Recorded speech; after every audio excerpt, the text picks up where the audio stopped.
বেলেগক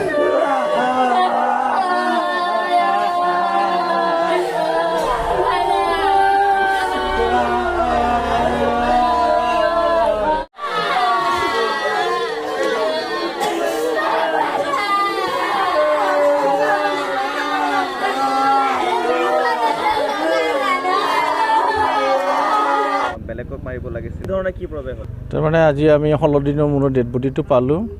পোৱাৰ পিছত কেনাৰামৰ নামত কেনেকৈ ডিম্বেশ্বৰ মুছাহাৰী এনকাউণ্টাৰ হ'ল সেই বিষয়ে আমাক ন্যায় লাগে আৰু ন্যায় মানে একেবাৰে আমি ন্যায়ালয়ত যেনিবা কেছ এটা আপিল কৰিম সেই মৰ্মে বিচাৰালয়ত যিখিনি বিচাৰ হয় আমি সেইখিনি বিচাৰোঁ আৰু ঘৰত মানে ন্যায় লাগে আৰু আমাক পৰিয়ালত যেহেতু ঘটনাটো মানে ইয়াত এনেকুৱা হ'ল আপোনালোকে কি বস্তু তাৰমানে 3টা ল'ৰা ছোৱালী আছে আৰু ইফালে ঘৈণীয়েক কামৰ মানুহটোতো সি অকলে আছিলে এতিয়া আমাক সেই হিচাপে চৰকাৰে কিবা এটা হ'লেও চাকৰি তাকৰি দিব লাগে আৰু যেনিবা কাম কৰা মানুহটো নাই বৰ্তমান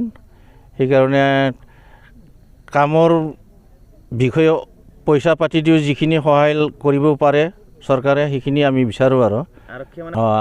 আৰক্ষীৰ এইটো একদম 100% ভুলে এইটো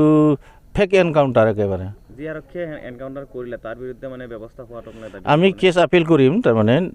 উচ্চ ন্যায়ালয়ত কেছটো মানে আপিল কৰিম আমি যেহেতু সুবিচাৰ হয় সেইটোকে বিচাৰোঁ আৰু এইটো এতিয়া আমাৰ তাত বস্তুটো আমাৰ হাতত নাই গোটেইটো কেছটো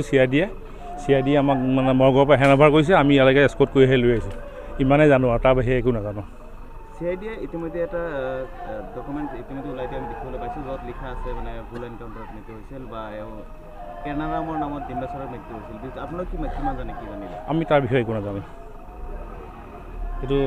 CIDহে গম পাওঁ আমি তাৰ বিষয়ে একো নাজানো এতিয়া আপোনালোকে ক'ৰ পৰা লৈ আহিলে আমি গুৱাহাটী মৰ্গৰ পৰাহে আনিছোঁ আমি জাষ্ট এস্কৰ্টহে কিন্তু হয় ওদালগুৰি থানা নহয় আমি মানে ওদালগুৰি ডিষ্ট্ৰিক্টৰ হয় আমি এস্কৰ্ট কৰিহে আনিছোঁ ইয়াৰ বিষয়ে সবিশেষ মই একো নাজানো